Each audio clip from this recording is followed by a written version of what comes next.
क्या बताऊं, कुछ चीजें तो मैं बता नहीं सकता, क्या शब्दों का प्रयोग करूं, किन शब्दों से समझाऊं आपको। नहीं समझाया जा सकता, नहीं कहा जा सकता, लेकिन समझा जा सकता है। जो मैं समझ रहा हूं उनमें से मैं कुछ चीजें तो समझा पा रहा हूं, लेकिन कुछ चीज समझ तो रहा हूं पर समझा नहीं पा रहा हूं। बड़ी विडंबना है साहब, सब कुछ समझाया नहीं जा सकता। यदि सब कुछ समझाया जा सकता है तो आप लोग मुझे समझाओ कि आपका बेटा यदि आपसे कहे कि माँ तुम मेरे से प्यार करती हो, तो आप कहोगी हाँ बेटा करती हूँ। तो बेटा सवाल करे कि बताओ तुम मेरे से कितना प्यार करती हो। क्या माँ अपने बेटे को समझा पाएगी कभी कि मैं तेरे से कितना प्यार करती हूँ? समझाओ जरा मेरे से। माना कि मैं आपका सबका बेटा हूं, मैं पूछ रहा हूं कि आप लोग मेरे से कितना प्यार करते हैं, समझाओ। कोई माँ अपने बेटे को ये कैसे समझाएगी जब बेटा पूछेगा कि माँ तुम मेरे से कितना प्रेम करती हो? माँ कहेगी बहुत करती हूँ। नहीं, बताओ कितना करती हूँ? क्या दिखाया जा सकता है? क्या समझाया जा सकता है? यही तो कहा जाएगा ना, बहुत करती हूँ। बहुत तो बहुत शब्द तो बहुत चीजों के लिए प्रयोग होता है। बहुत सारा सामान, बहुत सारा खाना, बहुत सारी नदियां, बहुत सारा, बहुत, ये बहुत शब्द तो कई जगह प्रयोग हुआ, लेकिन आपने भी इसी का प्रयोग करके बता दिया बेटा मैं तेरे से बहुत प्यार करती हूं।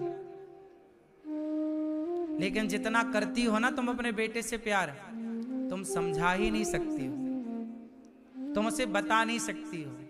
क्यों बता सकती हो?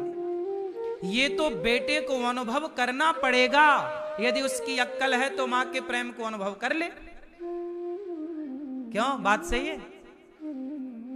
नहीं कर पाता तो नहीं हो पाता। बच्चे बड़े होके कहते हैं माँ बाप से तुमने हमारे लिए किया ही क्या है। ये वही बच्चे तो हैं जो माँ बाप के प्रेम को अनुभव नहीं कर पाए, माँ बाप के प्रेम का अनुभव नहीं कर पाए। बात समझ में आई कि नहीं? कुछ चीजें समझाई नहीं जा सकती, अनुभव किया जा सकता है। भगवान के भगवान के बारे में भी समझाया सब कुछ नहीं जा सकता, भगवान को अनुभव किया जा सकता है। ईश्वर की कृपा को, ईश्वर की शक्ति को, इस संसार को अनुभव किया जा सकता है, समझाया नहीं जा सकता। भक्तों, हम कुछ कम समझाना चाहें पर आप कुछ ज्यादा समझो, क्योंकि असमर्थ हूं मैं समझाने में। शास्त्र भी नहीं समझा सकते, पुराण भी नहीं समझा सकते। प्रहलाद जी समझा ही तो रहे हैं पिता को। पिता बोला कहां है तेरा भगवान? प्रहलाद जी समझा रहे हैं पिताजी सब जगह है, पिताजी सब जगह भगवान है।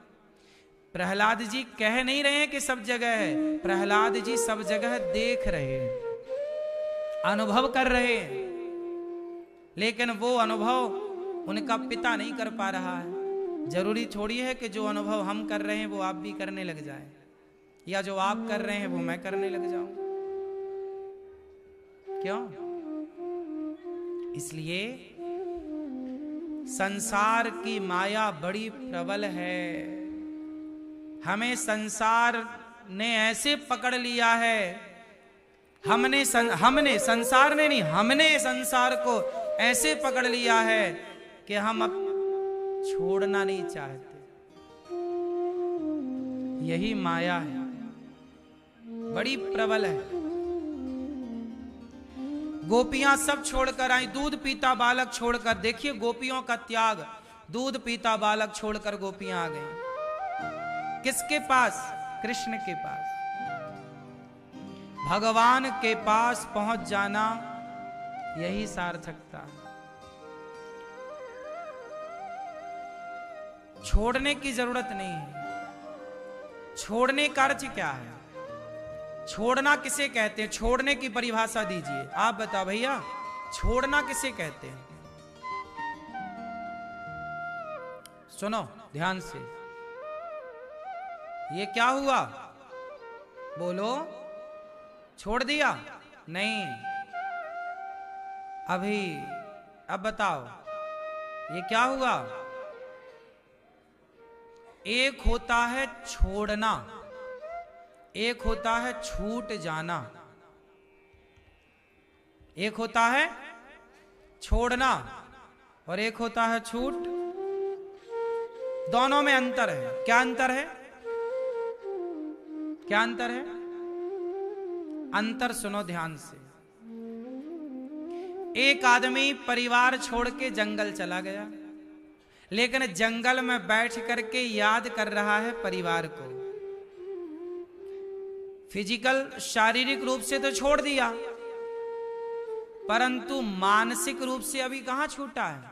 इसलिए इसे छोड़ना नहीं कहेंगे, ये छोड़ना नहीं है। बात सही है। लेकिन एक दूसरा है जो है अपनी पत्नी के साथ, है अपने परिवार के साथ, पर सबके साथ रहकर भी वो भगवान को याद कर रहा है। एक क्षण के लिए भी वो परिवार में मन नहीं लगा रहा। हर क्षण कृष्ण, हर क्षण परमात्मा। एक भगवान के लिए घर छोड़कर गया तो जंगल में बैठकर परिवार को याद कर रहा, और एक परिवार में रहकर हर समय भगवान को याद कर रहा। तो अब आप बताओ कि परिवार को छोड़ा किसने? जो छोड़कर जंगल गया वो, या जो घर पर है वो? छोड़ने का मतलब ये नहीं है कि हम पत्नी से दूर हो जाएं। छोड़ने का मतलब ये नहीं है कि हम बच्चों से दूर हो जाएं। छोड़ने का मतलब ये नहीं है कि आप दुकान से, व्यापार से दूर हो जाएं। छोड़ने का मतलब ये है कि परिवार और व्यापार के बीच में जो अटैचमेंट था, आपका लगाव था कि ये मेरा है, ये अटैचमेंट छूट जाना ही सबसे बड़ा त्याग है, सबसे बड़ा छोड़ना। ये छूट जाए तो आप कहीं भी रहो, कोई फर्क नहीं पड़ता। कमल पानी में ही तो रहता है, पर पानी में रह करके भी पानी की बूंदों को पकड़ता कहां है? डाल दो छोड़ देगा। है पानी में, पर पानी की एक बूंद को भी स्थान नहीं देता। रहो परिवार में, पर परिवार को अपने हृदय में स्थान ना दो।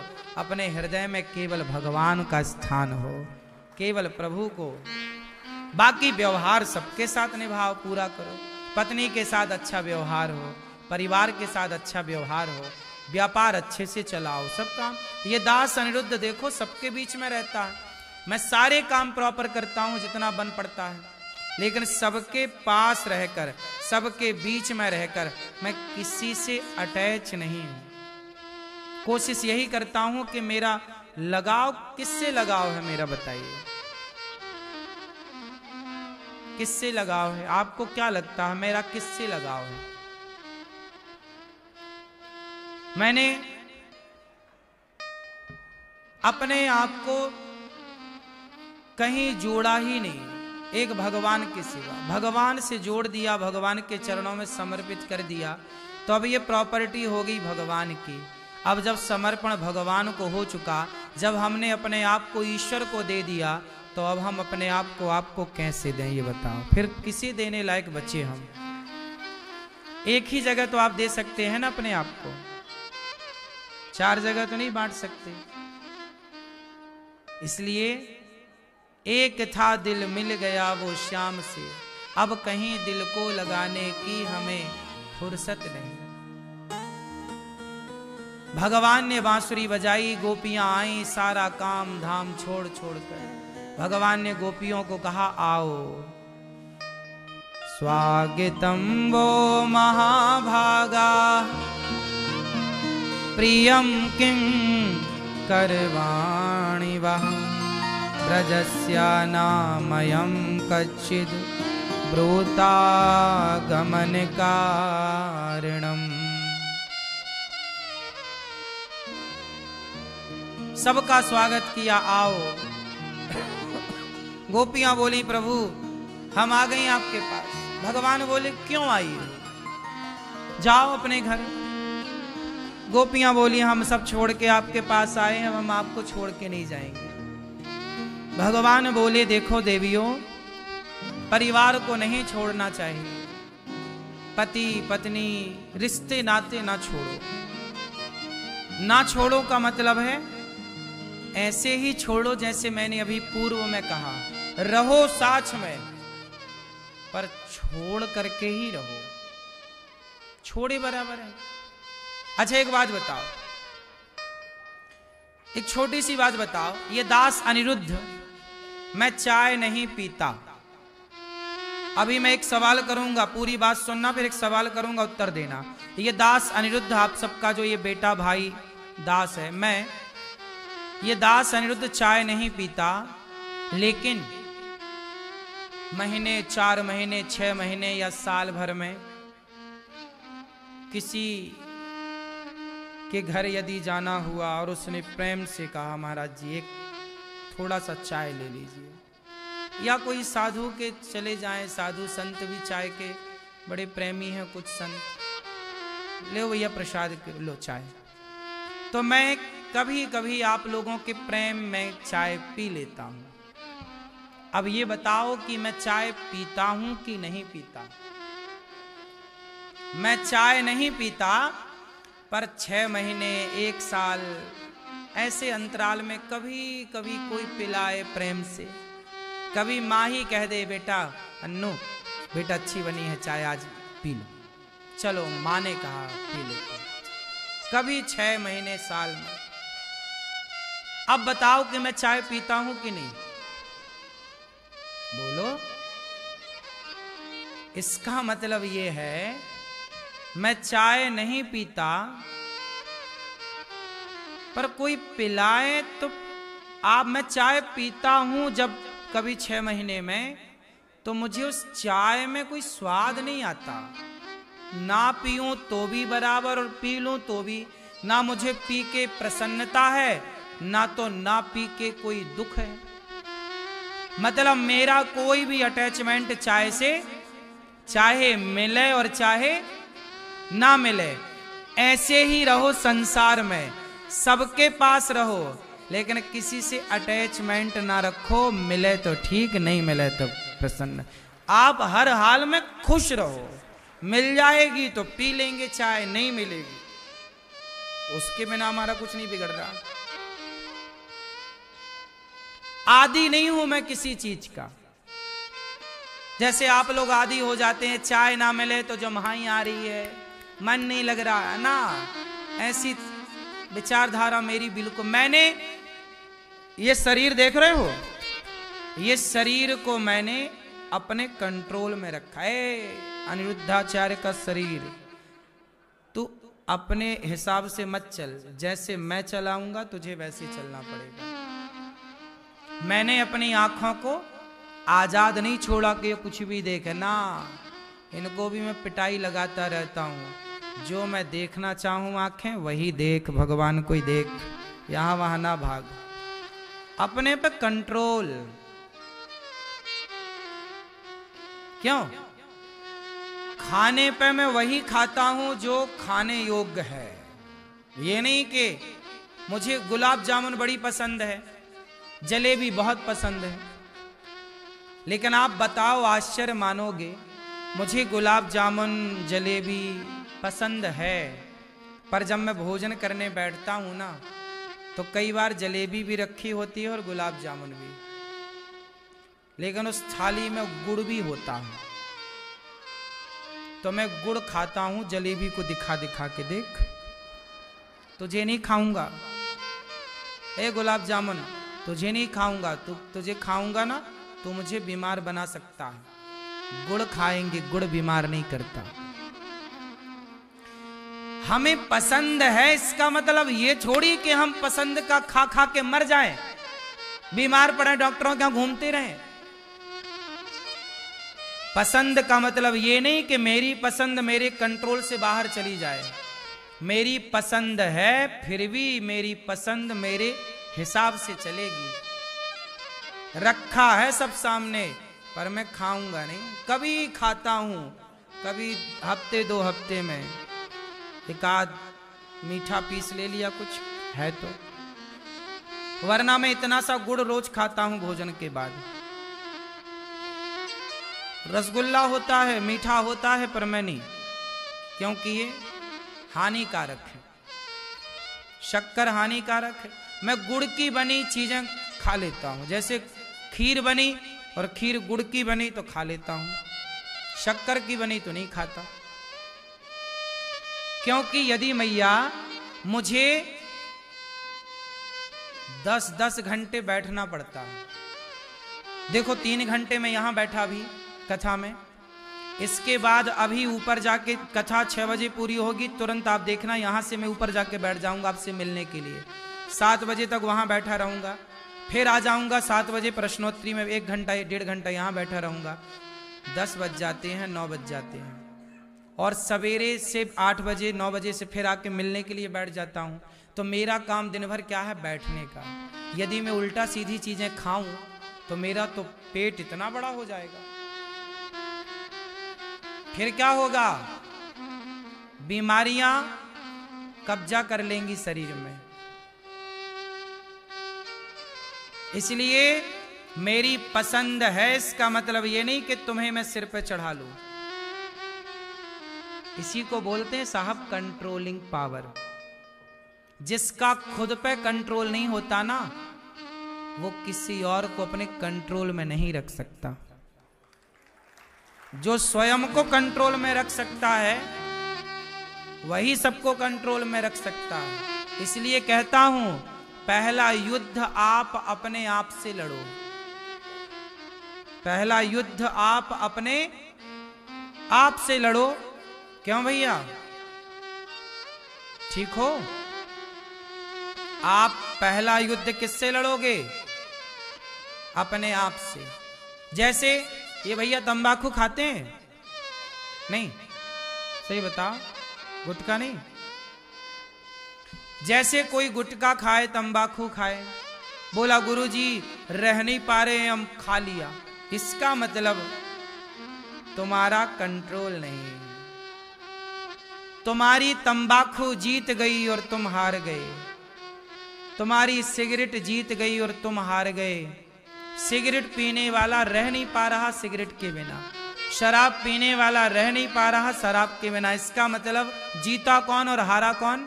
शराब जीत गई और पीने वाला सिगरेट जीत गई और आप हार गए। तंबाकू जीत गई और आप। यार ये शरीर ईश्वर ने दिया है, तुम क्यों इसे गुलाम बना रहे हो? सिगरेट का, चाय का, तंबाकू का, गांजा का, चरस का, अफीम का और शराब का और पराई औरतों का। कुछ लोग गुलाम हो जाते हैं, रह नहीं पाते। क्यों इतने आदी बनते हो? इससे नुकसान किसका है? क्या पालोगे गुलाम बनके? अपने पे कंट्रोल, अपनी इच्छाओं पे कंट्रोल। इसलिए इस दास अनिरुद्ध ने, मुझे किसी चीज का शौक नहीं है। खाने में लोग पूछते हैं महाराज जी आपको क्या पसंद है? नहीं, जो मिल जाए सात्विक प्रसाद वो खा लें। आदि नहीं है कि यही होना चाहिए, नहीं। मैं आदि नहीं हूं कि ये होना ही चाहिए, नहीं भाई, आवश्यक नहीं है। आदि मैं किसी चीज का नहीं हूं कि मैं इसके बिना जी नहीं सकता, रह नहीं सकता, नहीं।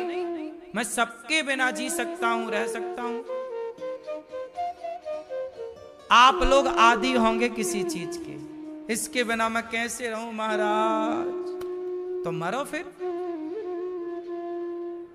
तुम्हारे दुख का जिम्मेदार तुम ही तो हो, कोई थोड़ी तुम्हें दुख दे रहा है। तुमने अपने आप को इतना बांध लिया है चीजों से कि अब छोड़ने में, खोलने में तुम्हें कष्ट हो रहा है। पहले तुम अटैच होते हो, बंधते हो, फिर जब खोला जाए तो रोते हो। हमने बांधा ही नहीं, अपने आप को किसी से नहीं बांधा। किससे बांधे आप ही बताओ। हां, भगवान से जरूर बंधे हुए हैं। सब कुछ भूल सकता है। भगवान से हम बार बार ये प्रार्थना करते हैं, प्रभु मुझे कभी पागल बनाना तो ऐसा पागल बनाना कि जैसे पागल को कुछ याद नहीं रहता ना, मुझे भी कुछ याद ना रहे, लेकिन प्रभु आप और आपका नाम याद रहे उस पागलपन में भी। भगवान का नाम याद रहे, श्रीमन्नारायण और श्रीमन्नारायण की छवि सामने रहे, दो याद रहे, नाम और नामी, नारायण और नारायण का नाम। बाकी मुझे कुछ याद रखना अच्छा नहीं है, सब भूल जाना अच्छा है। क्या याद रखे, और याद रख के होगा क्या, एक दिन तो भूल ही जाओगे। हमें सब कुछ याद है तो क्या फायदा है। आप लोगों की नजर में मैं अच्छा हो जाऊंगा, अरे महाराज जी को बड़ा ज्ञान है, नहीं, आप लोगों की नजर में अच्छा होके भी क्या पाऊंगा, क्या मिल जाएगा मुझे। इसलिए संसार मुझे अच्छा कहे ये भी तो चाह नहीं है, ये भी तो इच्छा नहीं है। मैं इससे भी तो नहीं बंधा कि आप लोग मुझे अच्छा कहो। मैं अच्छा काम इसलिए थोड़ी करता हूं कि आप मुझे अच्छा कहो, नहीं, ये तो मेरे भीतर के उद्गार हैं। मेरा जीवन, मेरा शरीर, मैं बिना सेवा के, बिना अच्छे कार्य के जी ही नहीं सकता, मैं जी ही नहीं सकता। मेरा प्राण, मेरी, ये समझ लीजिए कि मेरे प्राण ही मेरी सेवा है। ये शरीर सेवा में जब तक है तब तक मैं हूं, वरना सेवा नहीं तो मैं रह के क्या करूं। मैं उसी दिन शून्य हो जाऊं, जीरो हो जाऊं, खत्म। जिस दिन सेवा ना हो, भगवान ना हो, तेरे बिना भी क्या जीना। अपने आप को ऐसा कब बनाओगे आप, कब तक बंधे रहोगे इच्छाओं से, मुझे बताओ। आप लोगों को देखकर ना मुझे बड़ा दुख होता है, दुख इस बात का कि कितना बंधे हैं आप।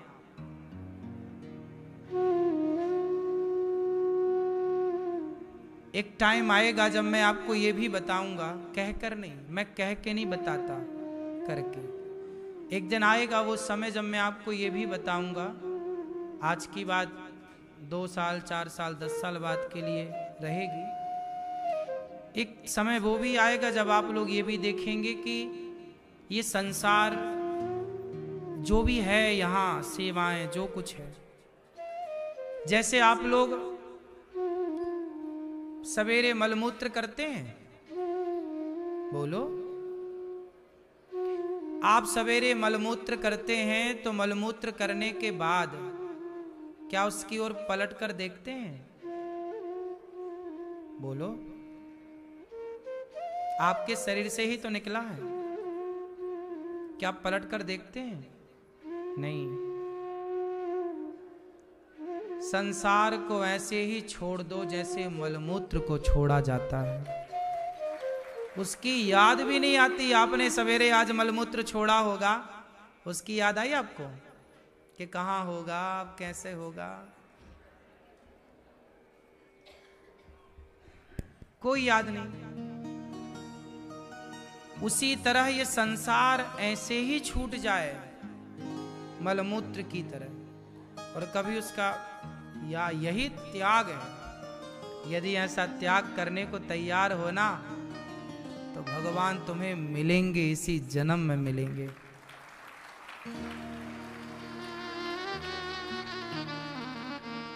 ऐसा त्याग हो, ऐसी स्थिति बन जाए, पर बहुत कठिन है ये स्थिति पाना।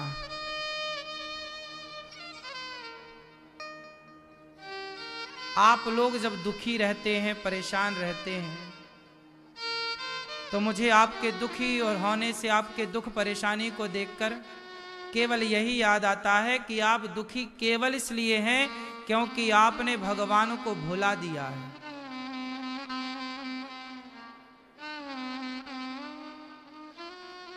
जानत हूं अस स्वामी विसारी, फिर ही ते काहे न होहि दुखारी। भगवान को भूल गए तो दुख नहीं होगा। आपने भुलाया किसे? भगवान को जो आपके हैं। याद किसे रखा? उन्हें जो आपके नहीं। आप कहते हैं फलाने ने हमें नहीं बुलाया, फलाने ने हमारा सम्मान नहीं किया, फलाने ने हमें इज्जत नहीं दी। सम्मान के लिए क्यों मरते हो? 84 लाख योनियों में मनुष्य बनाकर के ईश्वर ने तुम्हें कितना सम्मान दिया है। भगवान ने मनुष्य बना दिया आपको। कुत्ता बनाया होता तो क्या करते? दौना चाट रहे होते। सुअर बनाया होता तो क्या करते? नाले में लौट रहे होते। बिल्ली बनाया होता तो क्या करते? चोरी से दूध पी रहे होते। 84 लाख योनियों से निकाल कर ईश्वर ने ये मनुष्य का शरीर दिया है, और फिर भी तुम सम्मान की गुहार लगाते हो कि सम्मान नहीं मिला। मानव शरीर मिल जाना यह ईश्वर के द्वारा दिया गया सबसे श्रेष्ठ सम्मान है। आप मनुष्य हैं, आप कुत्ता नहीं है, बिल्ली नहीं है। 84 लाख योनियों में सबसे श्रेष्ठ हैं आप। ईश्वर ने आपको मनुष्य से सम्मानित किया है। किससे? बोलो, सही है कि गलत है? लेकिन तुम्हें कदर कहां है मनुष्य की? तुम्हें तो संसार की और चीजें चाहिए, वो चीजें चाहिए जो यहीं छूटनी है। हमारे टाटा जी चले गए अभी कुछ महीनों पहले। इतने बड़े आदमी थे, उनके वो चाहते तो डॉक्टर क्या हॉस्पिटल खरीद लेते। क्या नहीं खरीद सकते थे टाटा जी, बताओ? 1000 हॉस्पिटल खरीद लेते। वो दुनिया के सबसे अच्छे डॉक्टर बुलाते, कराते अपना इलाज। फिर मृत्यु क्यों हो गई? डॉक्टरों के भरोसे जिंदा ना रहते? बनवाते ना कोई ऐसी दवाई पैसों से जो मरने ना देती। पैसा था ना तो उम्र खरीद लेते ना, साल 2 साल और जी खरीद लेते, आयु 10-20 साल और जी लेते, आयु खरीद लेते। पैसे से बताओ, आप लोग पैसे से 5 मिनट खरीद सकते हो? उत्तर दो। टाटा जी खरीद पाए 5 मिनट? फिर पैसे के लिए आपने कई घंटे बिगाड़े हैं, पैसे के लिए समय बिगाड़ा है, पर वो सारा पैसा देकर आप 5 मिनट खरीद पाओ तो बता देना। इसलिए साहब, पागल ना बनो। पैसा कीमती नहीं है, समय कीमती है। और समय भी वह सार्थक है जो समय परोपकार में, समाज की भलाई में, अच्छे कार्यों में खर्च हो। पैसे कमाओ, पैसे कमाओ, ईमानदारी से कमाओ। पैसे कमा के सही जगह लगाओ, भूखे में लगाओ, प्यासे में लगाओ। ये दास अनिरुद्ध यही सोचता है। गौरी गोपाल आश्रम में हजारों लोग आते हैं। आप लोग जब प्रसाद यहाँ खाते हो ना, आपने एक चीज नोटिस की होगी, ऊपर जहाँ मैं बैठता हूँ मिलने के लिए आपसे, वहाँ से ना भोजन करते हुए भक्त दिखाई पड़ते हैं। सीधा कांच लगा है ना, गिलास लगा है, रसोई दिखती है। मैं इस तरफ सिर करता हूँ तो भगवान लक्ष्मी नारायण दिखते हैं। मैं सीधा करूँ तो खाते हुए भक्त मुझे मिलते हैं, दिखते हैं। मैंने ये सब क्यों कराया है? इसके पीछे कभी आपने वजह नहीं जानी होगी कि सामने मैंने गिलास क्यों लगवाया है। इसलिए क्योंकि मुझे आप लोगों को खाते हुए देखना, किसी भूखे को खाते हुए देखना बहुत अच्छा लगता है। मैं सोचता हूँ कि मैं कितनी सेवा करूँ कि गौरी गोपाल में कितने लोग आएं और सबको पेट भर भोजन मिले, सब खाएं और मैं देखूं आपको खाता हुआ।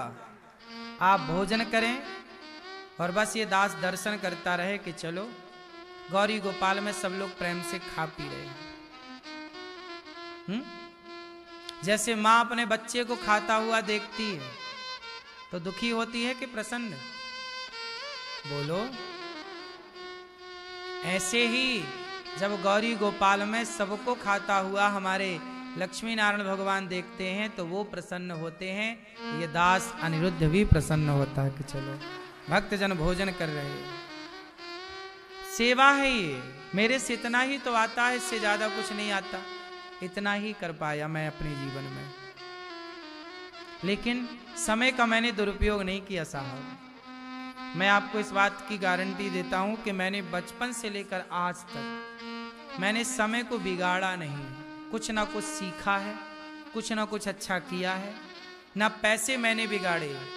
मैं 1 रुपया सुपारी नहीं खाता, तंबाकू नहीं खाता, बीड़ी नहीं पीता, गांजा नहीं पीता, चरस नहीं पीता, शराब नहीं पीता।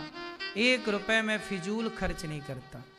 मेरी दाल रोटी में जितना पैसा लग जाए बस वही है। भोजन करता हूँ, वो भी भोजन सुबह दोपहर को करता हूँ, शाम को थोड़ा सा कभी कभी करा तो नहीं करा तो।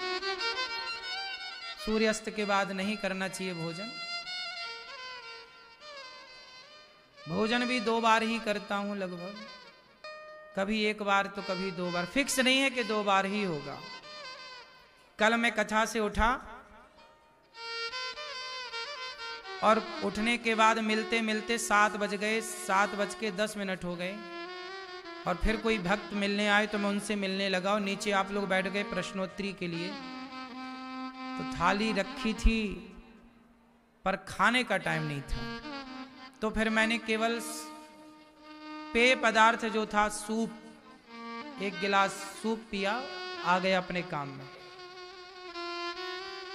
जीवन में अपने आप को इतना बिजी कर दो काम में, सेवा में, कि उल्टा सीधा सोचने का भी आपके पास समय ना रहे। जो व्यक्ति फ्री है वो परेशान है, जो व्यक्ति बिजी है वो सुखी है। आपको ये सारी बातें ये दास केवल इसलिए बताता है कि जीवन में कभी सबके बीच में रहो। देखो मैं सबके बीच में हूं, सबके साथ हूं, पर सबके बीच में रह करके भी सबसे अपने आप को अलग रखता हूं। अटैचमेंट नहीं। मन चला मत जाना कहीं, किसी से लगाव मत लगा लेना। आज यदि मैं आपसे लगाव लगाऊंगा तो कल रोना पड़ेगा। जैसे आपका ब्याह होता है, शादी हुई, पत्नी आई, आप पत्नी से बहुत प्यार करने लग गए। अच्छा है, रहना चाहिए प्यार गृहस्थ में, तो बहुत प्रेम है पति का पत्नी से, पत्नी का पति से। चलो आप रहते हैं। फिर क्या हुआ? बच्चे हुए आपके, बच्चों से भी आपका लगाव लगा। अच्छा है, होना भी चाहिए। पढ़ाया लिखाया, आपने योग्य बनाया, बहुत अटैच हो गए। मेरा बेटा। मैं तो रह नहीं सकती बेटे के बिना। अभी तक बेटा नहीं था तब आप रहते थे बेटे के बिना, अब बेटा हो गया तो आप क्या कह रहे? अब मैं बच्चे के बिना रह नहीं सकती, मैं रह नहीं सकता। ठीक है, यही अटैचमेंट तो आपने बनाया है ना। फिर क्या हुआ? पति पत्नी दोनों में से एक का बुलावा आ गया, चलो भगवान के घर। क्योंकि आप पति पत्नी दोनों में से एक को जाना पड़ेगा। पहले कौन जाता है ये ईश्वर तय करेंगे, मुझे नहीं पता, लेकिन जाना तो पड़ेगा। क्यों जाना पड़ेगा ना? तो जाने लगा कोई एक, तो पत्नी रोने लग गई, हमारा पति कहां चला गया? हे भगवान, हमने तुम्हारी इतनी पूजा की और हमारा पति मर गया। अब ये बताओ, क्या आप लोगों को पता नहीं था कि संसार का नाम मृत्यु लोक है? ये संसार में जो आया है काहे के लिए आया है? मरने के लिए। सब मरेंगे एक दिन। कौन है जो नहीं मरेगा? इसलिए इस मृत्यु के सत्य को स्वीकार कीजिए। और आपने पत्नी पति के साथ रहना है, दोनों मिलकर प्रभु को याद करना है, पर दोनों एक दूसरे से इतना अटैच ना हो जाइए कि एक मर जाए तो दूसरा उसके लिए मर जाए। नहीं,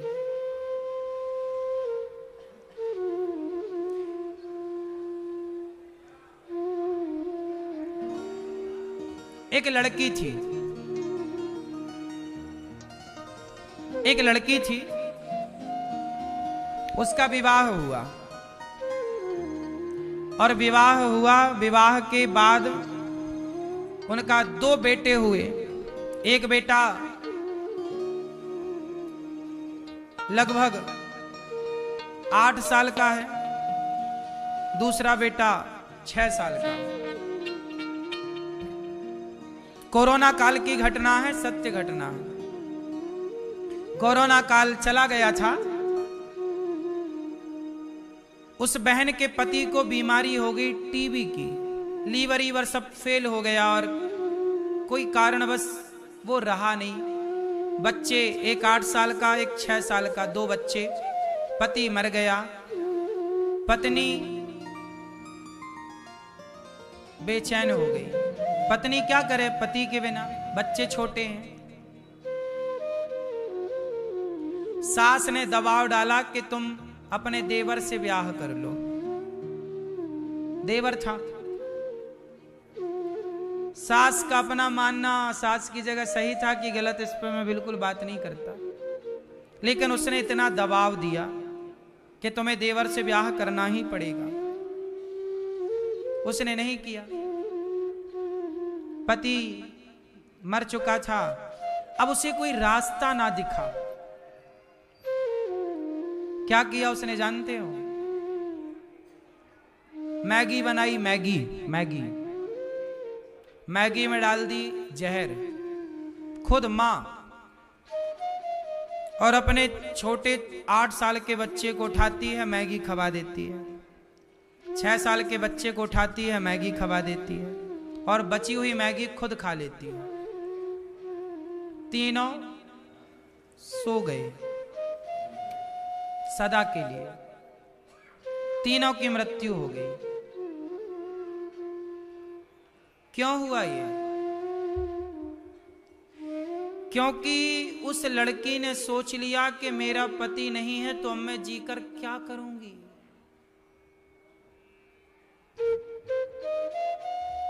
मेरी मां, समझो इस बात को, पति सबका रहे सदा, पत्नी सबकी रहे सदा, ईश्वर से यही प्रार्थना है। पर ये मृत्यु लोक है, यहां आगे पीछे सबको मरना है। मैं भी एक दिन मर जाऊंगा, आप भी एक दिन मर जाएंगे। हर परिस्थिति में जीना है। मर तो जाएंगे, आत्महत्या नहीं करनी। हर परिस्थिति से लड़ना है। संसार है, किसके लिए जीना है? भगवान के लिए। इस संसार में हमारा उद्देश्य पति को पाना, पत्नी को पाना, पुत्र को पाना था ही नहीं। उद्देश्य था परमात्मा को पाना, भले काम करना, अच्छे काम करना। आप मर जाती, चलो, पर वो 2 बच्चे जो थे, एक 8 साल का, एक 6 साल का, उनके अपने सपने होंगे आगे, उनकी अपनी जिंदगी होगी। उन्हें ये जीवन देने वाला भगवान है। तो तुम्हें ये अधिकार किसने दिया कि तुम जहर दे के मार दो? तुम मां हो। तो मां हो इसका मतलब ये है कि तुम जन्म देने वाली हो, तो मारने का भी तुम्हारे पास अधिकार है।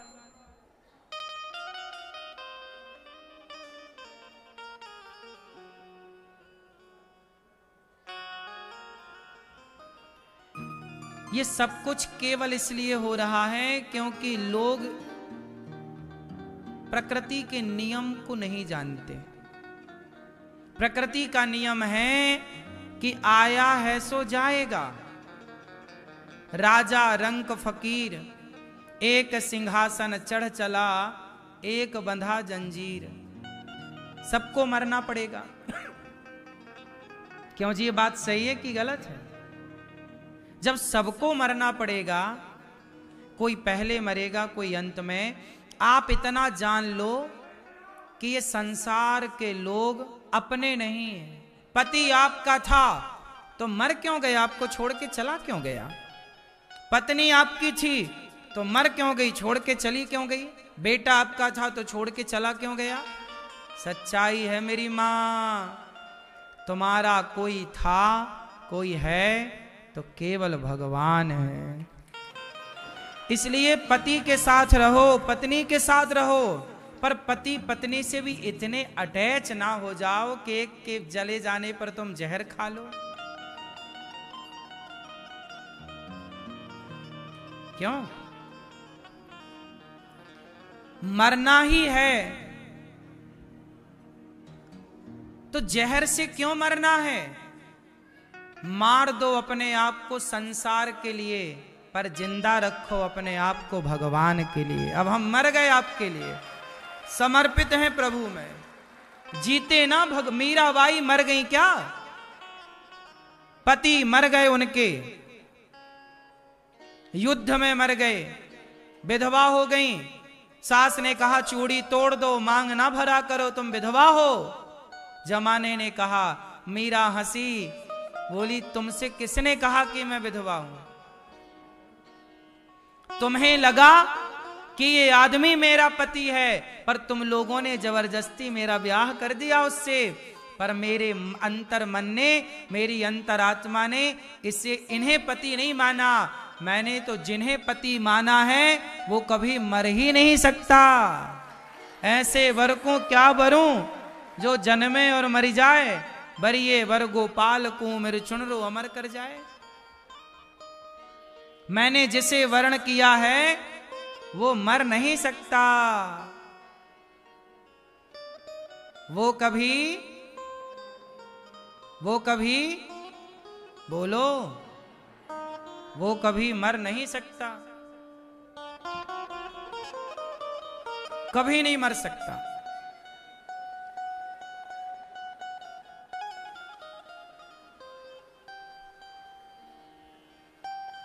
इसलिए जीना है किसके लिए?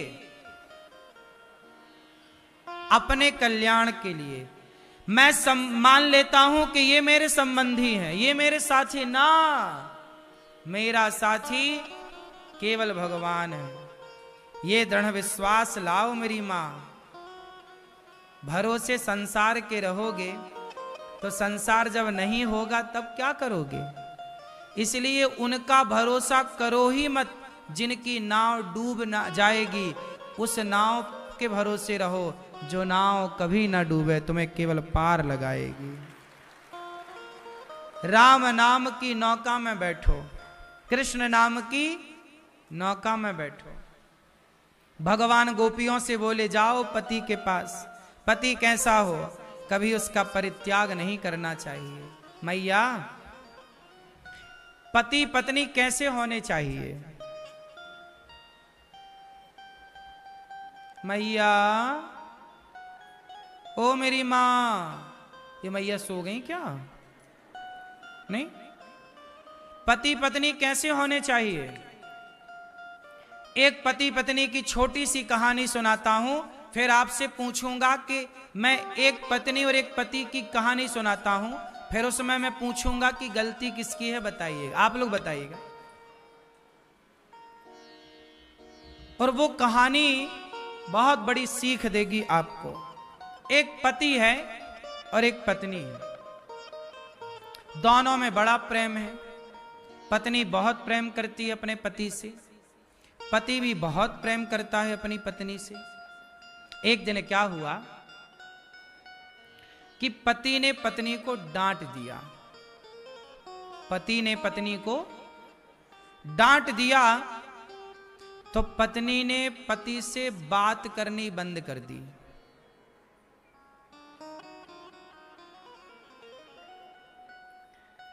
एक दिन पति ने पत्नी को डांट दिया तो पत्नी ने पति से बात करनी, बोलो, बंद कर दी। और जब पत्नी ने बात करनी बंद कर दी तो पति ने भी बात करनी बंद कर दी। अब ये बताओ कि गलती किसकी है?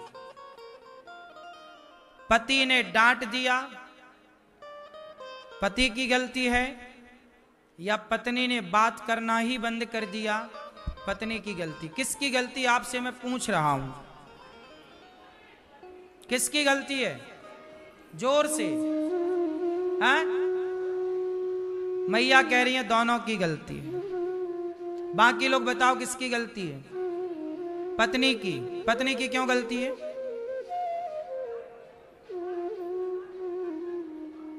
बात करना चाहिए, इसलिए पत्नी की गलती है। अच्छा, पति की गलती नहीं है? हाँ?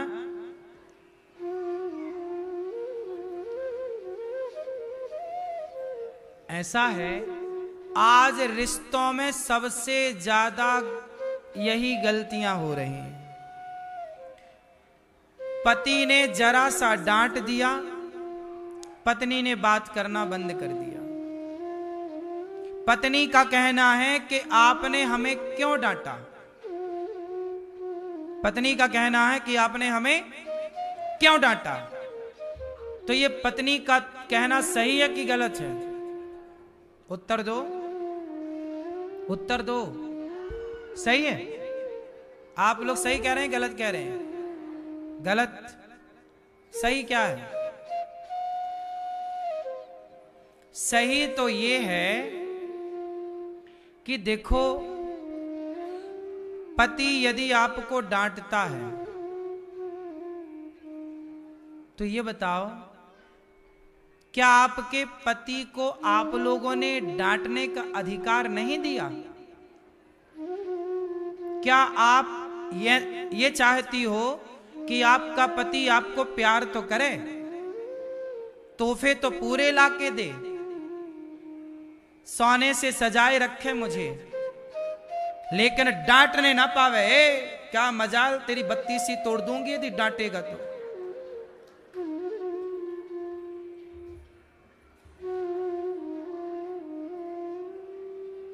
आपका पति आपसे प्यार करे बस,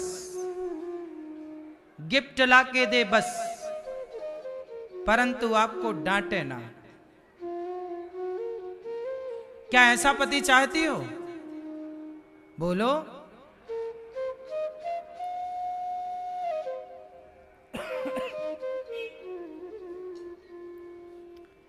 पति ने भी बात करना बंद कर दिया। अच्छा ये बताओ, पति ने बात करना बंद क्यों किया?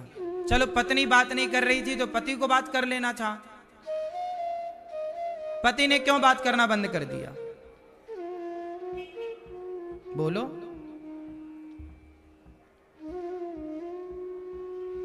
क्योंकि पति को इस बात का बुरा लगा कि देखो, मैं इतना प्रेम करता हूं अपनी पत्नी को, एक पांव से खड़ा रहता हूं पत्नी के लिए, लेकिन मेरी पत्नी ने मुझे जरा भी डांटने का अधिकार नहीं दिया। आप अपने बच्चे को थप्पड़ मारती हो कि नहीं? बोलो। क्या थप्पड़ मारती हो इसका मतलब यह हुआ कि प्यार नहीं करती हो आप? बोलो। करती हो ना? जिसको प्यार किया जाएगा, जिसको अपना माना जाएगा, उसी को तो आदमी डांटता है। हम रास्ते चलते को थोड़ी, रास्ते चलते किसी को डांट सकते हैं। आप लोग थोड़ी रास्ते चलते किसी को डांट सकते हैं। आप उसी को डांट सकते हैं जिस पर आपका अधिकार। आप अपने बच्चे को डांट सकते हैं, आप दूसरे के बच्चे को नहीं डांट सकते।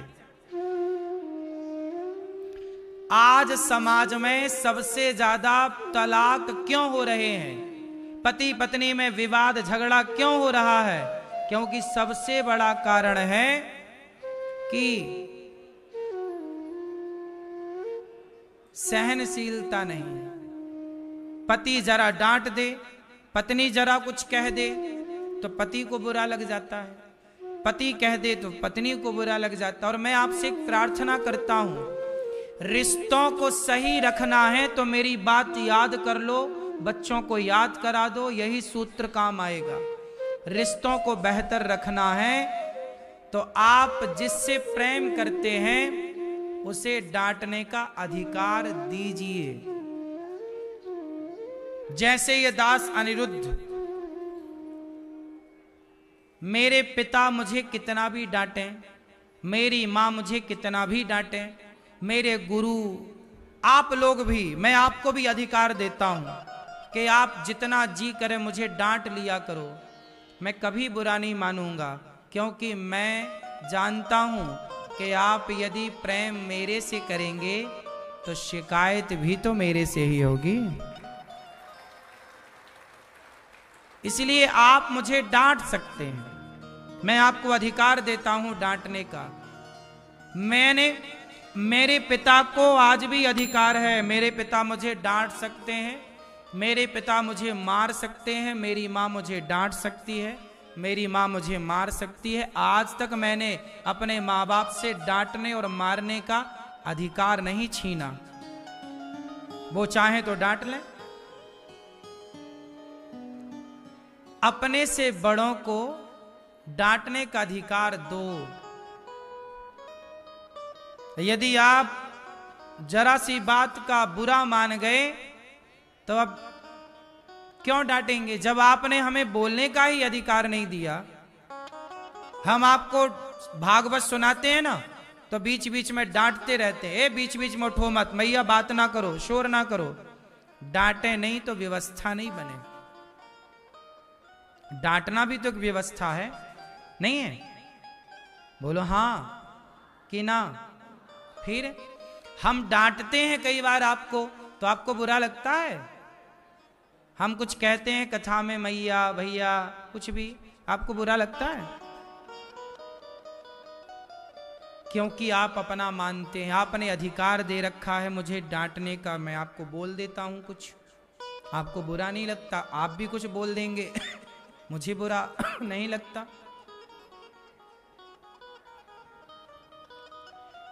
परसों के दिन एक मैया आई, परसों प्रश्नोत्तरी हुई तो उन्हें माइक नहीं मिल पाया प्रश्नोत्तरी में बात करने के लिए। जब माइक नहीं मिल पाया तो मैंने उनसे कहा, मैया आप कल की प्रश्नोत्तरी में बात कर लेना। मैया ने श्राप देना शुरू कर दिया। बोले इस लड़के ने माइक नहीं दिया, इसका नाश हो जाए। नहीं सही, ऐसे उंगलियां चिटका चिटका करके श्राप दे रही थी। मैं समझा रहा हूं मैया कल बात कर लेना, आज समय पूरा हो गया। सोचिए वो इतना बुरा बुरा कह रही थी, फिर भी मैंने उन्हें रात को कमरे में माताओं के पास रोका कि तुम यहां रात रुको, खाओ और कल फिर बात करना। फिर वो कल की प्रश्नोत्तरी, बीती हुई प्रश्नोत्तरी में बात की, फिर गई। तो जो श्राप दे रहे हैं, जो कुछ कह रहे हैं, मैं उन पर भी कभी गुस्सा नहीं करता कि तुमने ऐसा क्यों किया। जो तुमने किया वो तुमने किया, ये तुम्हारा व्यवहार है, तुम्हारा संस्कार है, मैं थोड़ी तुम्हारी तरह बन जाऊं। सोचिए उन्हें भी मैंने उत्तम व्यवस्था दी कि जाओ वहां सो जाओ, अच्छे से भोजन करो और सवेरे फिर आपको कल की प्रश्नोत्तरी में बात। फिर हुई बात, लेकिन आदमी को धैर्य नहीं है जरा सा। आप लोगों की बात मैं सुन लूं तो मैं अच्छा हूं, और आपकी बात नहीं सुन पाया तो बुरा हूं। समाज किसी से प्रेम नहीं करता। समाज, लोग अपने स्वार्थ को सिद्ध करते हैं कि भाई मेरा हुआ कि नहीं। यदि मेरा हो गया स्वार्थ तब तो आप बहुत अच्छे हैं, और आपने यदि स्वार्थ सिद्ध नहीं हुआ तो आप बहुत बुरे हैं और लोग आपको श्राप भी देंगे। हर परिस्थिति में ये दास अनिरुद्ध, मैं अपने स्वभाव को नहीं छोड़ता। तुम मुझे तलवार मार दो, कुछ भी गालियां दे दो, मैं आपका उत्तर नहीं दूंगा, आपके क्रोध का उत्तर नहीं दूंगा। आपकी शांति से आप कुछ पूछोगे तो शांति का तो समाधान हो जाएगा, आपके क्रोध का समाधान मेरे पास नहीं। मैं क्या दूं, क्या कहूं बताओ। मैं किसी का बुरा नहीं चाहता ना करता, इसलिए ये समझो कि भगवान इसलिए गौरी गोपाल में ये सारा कार्य भगवान इस शरीर से करा रहे हैं, क्योंकि भगवान ने हर परिस्थिति को सहन करने की शक्ति भी भगवान ने ही दे रखी है। हर बात को सहना पड़ता है मेरी माँ। आपको गौरी गोपाल में आकर सब अच्छा अच्छा दिखता है, अच्छा है, लेकिन इसके पीछे जो आलोचनाएं हैं, जो गालियां हैं, जो अपमान हैं, जो समाज की उल्टी सीधी बातें हैं, उनका सामना कौन करता है बताओ। लेकिन मैं हर बात का सामना मुस्कुरा के ही करता हूं। आपने इस बात पर ध्यान दिया होगा। आप भारत के हैं, मैं भी भारत का हूं, आप मेरे अपने हैं। स्वभाव से परिचित इतने दिनों में आप ना हुए हो तो हो जाइएगा। भगवान कहते हैं कि दुष्ट अपनी दुष्टता नहीं छोड़ता, तो सज्जन को भी अपनी सज्जनता कभी नहीं छोड़नी चाहिए। तुलसी दया न छोड़िए जब तक घट में प्राण, दया धर्म का मूल है, पाप मूल अभिमान। गोपियों को भगवान ने स्वीकार किया, गोपियों के साथ भगवान ने रास रचाया। जब रास रचाने लगे तो आज मैं आपको एक बात क्लियर कर दूं, ये भगवान श्री कृष्ण गोपियों के संग क्या रचा रहे हैं? रास। ये रास रचाना सही है कि गलत है? बोलो, सही है कि गलत है? भैया आप बताओ, भगवान श्री कृष्ण ने रास रचाए, सही है गलत है? हैं? बताओ, सही है।